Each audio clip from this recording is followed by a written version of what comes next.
Hello student, आप सभी लोग को इस वीडियो में बहुत बहुत स्वागत करता हूं।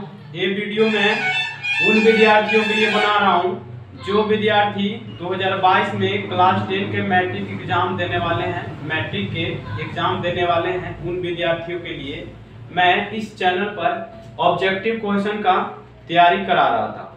तो कुछ कारणवश मैं कुछ दिन से वीडियो नहीं बना रहा हूँ। तो चलिए आज की इस वीडियो को हम लोग समझेंगे। अब आप लोग को इस चैनल पर हर रोज वीडियो मिल जाएगा। तो चलिए आज का इस वीडियो हम लोग स्टार्ट करते हैं। आज का हमारा पहला क्वेश्चन क्या है? आज का हम लोग का पहला क्वेश्चन है, हम लोग का जो ऑब्जेक्टिव क्वेश्चन चल रहा था वास्तविक संख्या का चल रहा था। तो आज भी मैं आज भर आप लोग को वास्तविक संख्या का ऑब्जेक्टिव क्वेश्चन का तैयारी कराया जाएगा और कल से यानी अगले वीडियो से आप लोग को बहुपद का क्वेश्चन का तैयारी कराया जाएगा, यानी बहुपद से पूछने वाले ऑब्जेक्टिव क्वेश्चन का तैयारी कराया जाएगा। तो चलिए एक दो वीडियो और मैं वास्तविक संख्या से बना दूंगा, तो ध्यान दीजिएगा आप लोग। आज के इस वीडियो में पहला क्वेश्चन है, आप लोग के सामने लिखा हुआ है, देख सकते हैं क्या लिखा हुआ है। इस तरह का क्वेश्चन आप लोग से पूछ देगा, ध्यान दीजिएगा।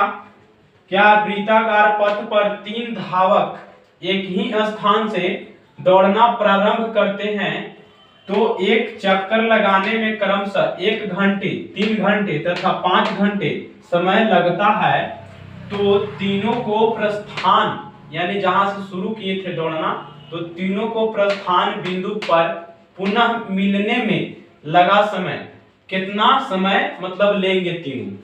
तीनों जब दौड़ते दौड़ते यानी पुनः प्रस्थान बिंदु पर जहां से दौड़ना शुरू किए थे वहां तक पहुंचने में तीनों को कितना समय लग जाएगा, वो चीज इसमें पूछ रहा है इस क्वेश्चन में।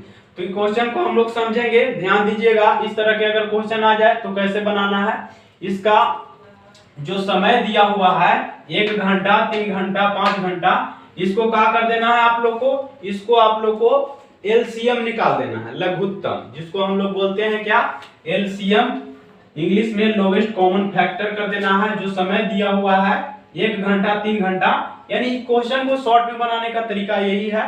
जो भी समय दिया हुआ है क्या कर दीजिए, उसको एलसीएम निकाल दीजिए, यानी 1, 3, 5। ऐसे तो इस क्वेश्चन का अगर बनाया जाए, समझाया जाए तो इसका बहुत लंबा प्रक्रिया है, मगर उस तरह के प्रक्रिया को आप लोग को नहीं फॉलो करना है। शॉर्ट प्रक्रिया यानी ऑब्जेक्टिव क्वेश्चन है तो इसी तरह से बनाएंगे, ध्यान दीजिएगा। जो समय दिया हुआ रहेगा तो उसको क्या कर दीजिएगा, लघुत्तम निकाल दीजिएगा, यानी एलसीएम। बताइए जब इसको एलसीएम निकालिएगा 1, 3, 5 को, तो ये किसी से नहीं कटेगा, तीनों संख्या कोई संख्या से नहीं कट सकता है। तो जब नहीं कटता है किसी भी संख्या से तो क्या कर देते हैं, कोई संख्या से नहीं लगेगा, कोई संख्या से, न 2 से न 3 से, कोई संख्या से भी 2 इसमें नहीं कटेगा। तो ये तीनों को गुना करके लिख दीजिए, जो आएगा सो वही आपका क्या हो जाएगा, आंसर हो जाएगा। जैसे लिखा हुआ है 1 गुना 3 गुना क्या कर देंगे 5। ये तीनों को जब गुना करिएगा तो क्या आएगा, 5 3 आए 15। तो ये 15 क्या आ गया, 15 घंटा। 15 घंटा आपका ऑप्शन नंबर क्या हो जाएगा, ऑप्शन नंबर डी सही हो जाएगा।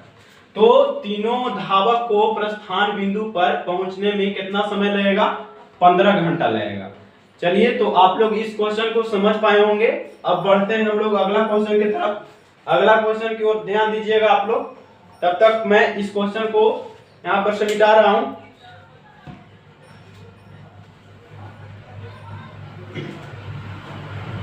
अगला क्वेश्चन को आप लोग को समझना है।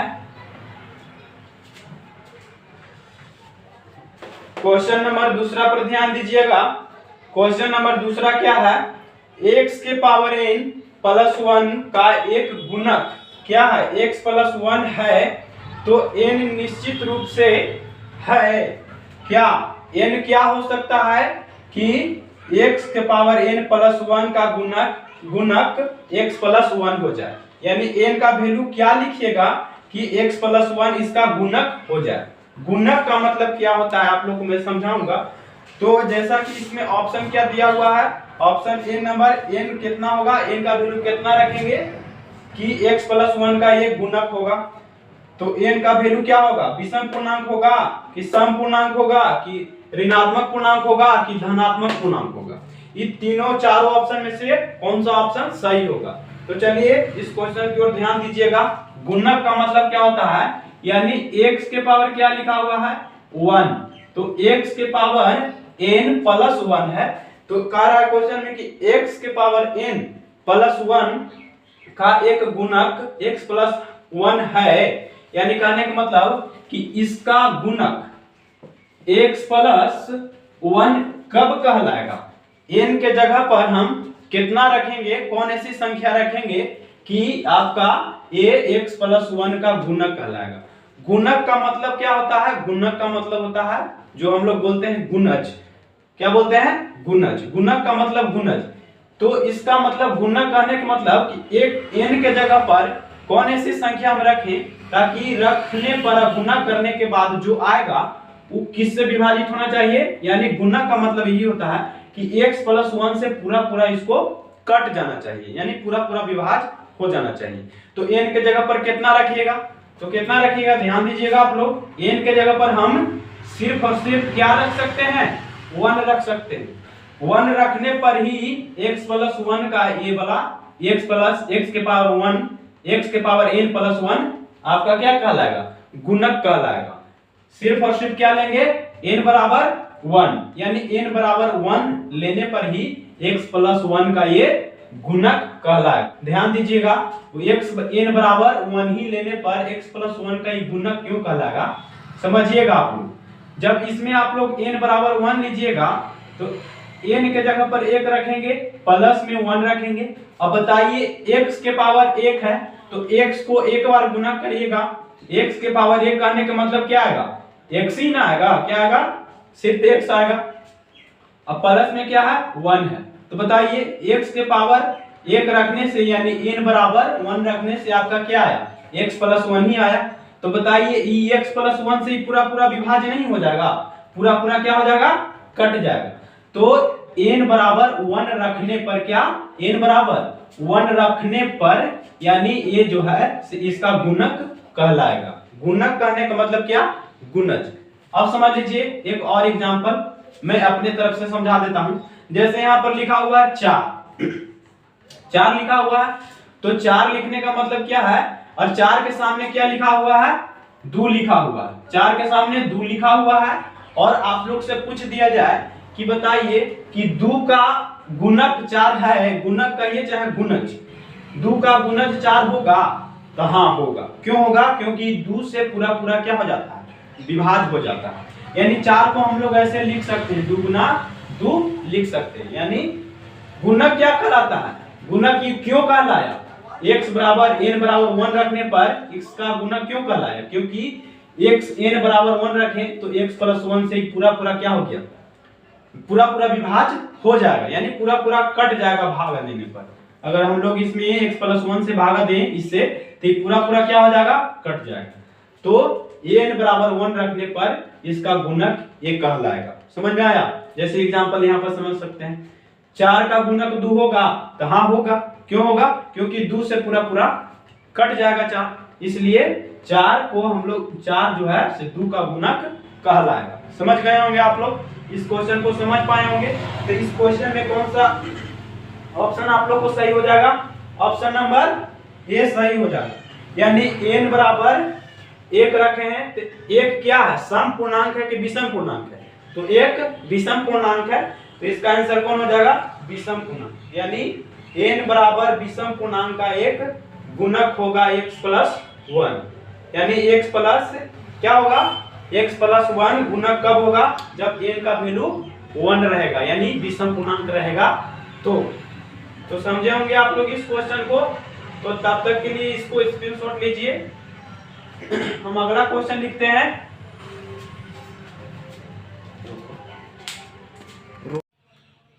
तो चलिए आप लोग का तीसरा क्वेश्चन है। तीसरा क्वेश्चन क्या है, परिमेय संख्या दिया हुआ है, परिमेय संख्या लिखा हुआ है क्या, 2 के पावर 3 गुना 2 के पावर 3 बटा 2 के पावर 3 गुना 5 के पावर 2 का पूछ रहा है कि इसका दशमलव प्रसार होता है, क्या होगा, शांत, अशांत, आवर्ती, कि इनमें से कोई नहीं। तो इसका आपका सही आंसर क्या हो जाएगा, सही आंसर इसका हो जाएगा शांत। तो शांत क्यों हुआ इस बात को समझना है। क्या है हमारा सवाल में, 2 के पावर 3 बटा 2 के पावर 3 गुना 5 के पावर 2। क्योंकि ये क्यों शांत है, ये जो परमेय संख्या लिखा हुआ है आप लोगों के सामने 2 के पावर 3 बटा 2 के पावर 3 गुना 5 के पावर 2, ये परमेय संख्या का दशमलव प्रसार शांत क्यों है, क्योंकि इसका हर का गुणनखंड क्या है, 2 और 5 है। मैं आप लोग को एक बात बता देता हूं कि जिस परमेय संख्या के जिस परमेय संख्या के हर का गुणनखंड, जिस परमेय संख्या के हर का गुणनखंड 2 और 5 हो, क्या हो, 2 और 5 हो, तो उस परमेय संख्या का दशमलव प्रसार क्या होता है, शांत होता है। जैसे हम यहाँ पर संख्या ले लेते हैं 5 बटा 10। अब देखिए ये कोई परमेय संख्या है। अब इस परमेय संख्या में ऊपर वाला को, बटा के ऊपर वाला को क्या बोलते हैं, अंश बोलते हैं, और बटा के नीचे वाला को क्या बोलते हैं, हर बोलते हैं। तो हम क्या बताएं अभी आप लोगों को, क्या बताएं कि जिस परमेय संख्या के हर का गुणनखंड, हर का गुणनखंड अगर करिएगा तो उसका हर का गुणनखंड क्या होना चाहिए, 2 और 5 होना चाहिए। तब हम कहेंगे कि इस परमेय संख्या का दशमलव प्रसार क्या है, शांत है। जैसे कि हम लोग देख सकते हैं, अगर 10 के हम लोग गुणनखंड करेंगे, 10 के गुणनखंड करेंगे इसी तरह से गुणनखंड करते हैं हम लोग कोई भी संख्या को, तो 2 से भागा लगाएं, कितना बार में लग गया, 2 गुना 5, यानी इसका हर का गुणनखंड कितना आया, 2 गुना 5। इसलिए क्या होगा, ये जो 5 बटा 10 है ये परमेय संख्या है, ये भी परमेय संख्या का दशमलव प्रसार क्या होगा, शांत होगा। क्यों शांत हुआ, क्योंकि इसका हर का गुणनखंड 2 और 5 है। इसलिए अगर आप लोग का जिस परमेय संख्या का 2 और 5 के अलावा अगर खाली 2 रहे, तो जिस परमेय संख्या का हर का गुणनखंड, जैसे 5 बटा 8 है, तो जिस परमेय संख्या का सिर्फ अगर गुणनखंड, उसका हर का गुणनखंड क्या हो, केवल 2 भी हो, तो भी उसका दशमलव प्रसार क्या होगा, शांत होगा। क्या, केवल उसका हर का गुणनखंड 2 भी हो तो भी उसका दशमलव प्रसार क्या होगा, शांत होगा। अगर केवल 5 भी हो तो भी उसका दशमलव प्रसार क्या होगा, शांत होगा। जैसे एग्जांपल आप लोग के सामने लिखा हुआ है 5 बटा क्या है, 8 है, तो इसमें हर क्या है, 8 का गुणनखंड करिए, इसमें 8 के गुणनखंड में आपका 2 के अलावा और कोई संख्या नहीं आएगा। 2 4, 2 से लगेगा 2, यानी इसका गुणनखंड क्या आया, 2 गुना 2। तो ई वाला परमेय, इस परमेय संख्या को भी हम लोग कहेंगे कि इसका दशमलव प्रसार क्या है, शांत है। दशमलव प्रसार शांत क्यों कहें, क्योंकि इसका हर का जो गुणनखंड हुआ 2 के पावर कितना आ गया, इसको हम लोग ऐसे भी लिख सकते हैं 2 के पावर 3, यानी इसका हर का गुणनखंड केवल और केवल क्या आया, 2 आया। तो जिस परमेय संख्या का दशमलव प्रसार बताना हो, तो अगर उसको दशमलव प्रसार हम लोग इस विधि से बता सकते हैं, जिस परमेय संख्या का हर का गुणनखंड 2 और 5 दोनों रहेगा तो भी उसका दशमलव प्रसार शांत होगा। अगर जिस परमेय संख्या का हर का गुणनखंड केवल 2 भी रहेगा तो भी उसका दशमलव प्रसार शांत होगा, और जिस परमेय संख्या का हर का गुणनखंड केवल 5 होगा तो भी उसका दशमलव प्रसार क्या होगा, शांत होगा। हाँ, मगर अगर आप लोग से पूछ दिया जाए कि जिस परमेय संख्या का हर का गुणनखंड 2 और 5 के अलावा कोई अन्य संख्या आ गया तो उसका दशमलव प्रसार क्या होगा, तो हम आप लोग को बता देता हूं कि जिस परमेय संख्या का हर का गुणनखंड 2 और 5 के अलावा कोई अन्य संख्या आ गया तो उसका दशमलव प्रसार शांत नहीं होता है, शांत नहीं होता है। क्या होता है, उसका दशमलव प्रसार अशांत और आवृत्ति होता है। जैसे आप लोग को हम एग्जांपल लेकर यहाँ पर समझा सकते हैं, जैसे यहाँ पर लिखा हुआ रहे 1/15, क्या है, 1/15 है, तो 1/15 लिखा हुआ है, तो इसमें हर क्या है, 15 है, तो 15 का गुणनखंड करिएगा तो 1 बटा क्या लिखाएगा, 5 गुना 3 लिखाएगा। तो इसका हर का गुणनखंड क्या आ गया, हर का गुणनखंड 5 के अलावा कोई अन्य संख्या भी आ गया, 5 के अलावा, 5 तो है ये है, 5 के अलावा कोई दूसरा संख्या भी आ गया, तो दूसरा संख्या आ गया तो इस संख्या का दशमलव प्रसार क्या माना जाएगा, अशांत मानेगा, अशांत माना जाएगा, अशांत ही माना जाएगा। अशांत के साथ साथ क्या माना जाएगा, अशांत और आवृत्ति। आवृत्ति का मतलब समझते हैं आप लोग, आवृत्ति का मतलब होता है कि जैसे हम यहाँ पर कोई संख्या लिख रहे हैं, आप लोग यहाँ समझिएगा, इसको मैं मिटा के समझाता हूँ। जैसे आवृत्ति का मतलब क्या होता है कि जैसे यहाँ पर 1/3 लिखा हुआ है, तो 3 से आप लोग भागा लगाएंगे 1 में, तो कितना बार मिलेगा, 0 बार में दशमलव बैठेगा, 3 9, एक बचेगा 3 तिहाई 9, एक बचेगा 3 तिहाई 9, है ना। तो आवृत्ति का मतलब क्या होता है कि दशमलव के बाद वाला जो संख्या होता है ना, एक ही संख्या बार बार रिपीट हो रहा हो, उसको हम लोग कहते हैं क्या, आवर्ती। तो जिस परमेय संख्या का हर का गुणनखंड क्या हो, 2 और 5 के अलावा कोई अन्य संख्या आ जाए तो उसका दशमलव प्रसार क्या होता है, अशांत होता है। क्या होता है, अशांत और आवृत्ति होता है। मगर जिस परमेय संख्या का हर का गुणनखंड क्या हो, केवल और केवल 2 और 5 हो, तो उसका क्या होता है, दशमलव प्रसार शांत होता है। केवल 2 भी होगा तो भी उसका दशमलव प्रसार शांत होगा, और केवल 5 भी होगा तो भी उसका दशमलव प्रसार शांत होगा। जैसे समझ सकते हैं, एक बात और आप लोग को मैं समझा देता हूं, ये बहुत इंपॉर्टेंट चीज है। आप लोग से पूछ दिया जाएगा एग्जाम में इस तरह का क्वेश्चन, ध्यान दीजिएगा। यानी कहने का मतलब है कि जिस परमेय संख्या का हर का गुणनखंड क्या होना चाहिए, 2 के पावर n गुना 5 के पावर m का रूप का रहेगा, तो उस परमेय संख्या का दशमलव प्रसार क्या माना जाएगा, शांत माना जाएगा। तो ये n m क्या है, n m कोई संख्या है। जैसे यहां पर समझ सकते हैं n m कितना हो बड़ा संख्या हो सकता है, मगर क्या रहना चाहिए, उसका हर का गुणनखंड 2 और 5 ही रहना चाहिए। केवल 2 भी रहेगा तो भी शांत, केवल 5 भी रहेगा तो भी शांत। अब यहां ध्यान दीजिए, तो ये तीसरा नंबर क्वेश्चन में इसका दशमलव प्रसार क्या हो जाएगा, 2 के पावर 3। इसका हर के गुणनखंड में क्या है, 2 और 5 के अलावा कोई और संख्या आएगा, नहीं आएगा, इसलिए इसका दशमलव प्रसार शांत है। चलिए अब आगे हम लोग बढ़ते हैं, अगला क्वेश्चन की तरफ बढ़ते हैं। अगला क्वेश्चन हमारा है, वास्तविक संख्या का लास्ट क्वेश्चन है। वास्तविक संख्या में जितना आप लोग को बताना चाहिए था उतना मैं बता चुका हूं, उतना मैं बता दिया हूं। चलिए हम लोग ये लास्ट क्वेश्चन है, इसका क्या आंसर होना चाहिए। जैसा कि आप लोग देख सकते हैं क्वेश्चन लिखा हुआ है 22/7 एक संख्या है। 22/7 कौन सी संख्या है, ऐसे तो देखने में लग रहा है कि p/q के रूप में है 22/7, तो ढेर विद्यार्थी समझेंगे कि ये तो परमेय संख्या है, तो परमेय संख्या में टिक लगा देंगे, नहीं, गलत हो जाएगा। तो 22/7 देखने में लग रहा है कि p/q के रूप में है, मगर 22/7 जो होता है से परमेय संख्या नहीं होता है। कौन संख्या होता है, अपरमेय संख्या होता है। 22/7 जो पाई का वैल्यू होता है 22/7। ऐसे भी आप लोग से पूछ दिया जाएगा कि पाई ये क्या है, परमेय है कि अपरमेय है, तो पाई भी क्या है, अपरमेय है, यानी अपरमेय है। पाई का वैल्यू क्या होता है, 22/7 होता है। तो 22/7 क्या है, एक अपरमेय संख्या है।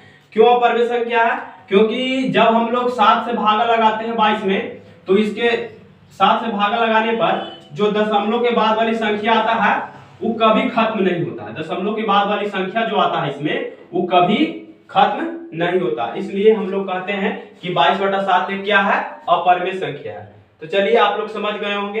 तो वास्तविक संख्या के लिए जितना क्वेश्चन का तैयारी कराना चाहिए था आप लोग को मैं तैयारी करा दिया, और अगले वीडियो से आप लोग को बहुपद का, यानी बहुपद से पूछे जाने वाले क्वेश्चन का तैयारी कराया जाएगा। अगर आप लोग ये वीडियो अच्छा लगा हो तो जरूर लाइक और शेयर करिएगा, और तब तक के लिए अगले वीडियो में मिलते हैं। धन्यवाद।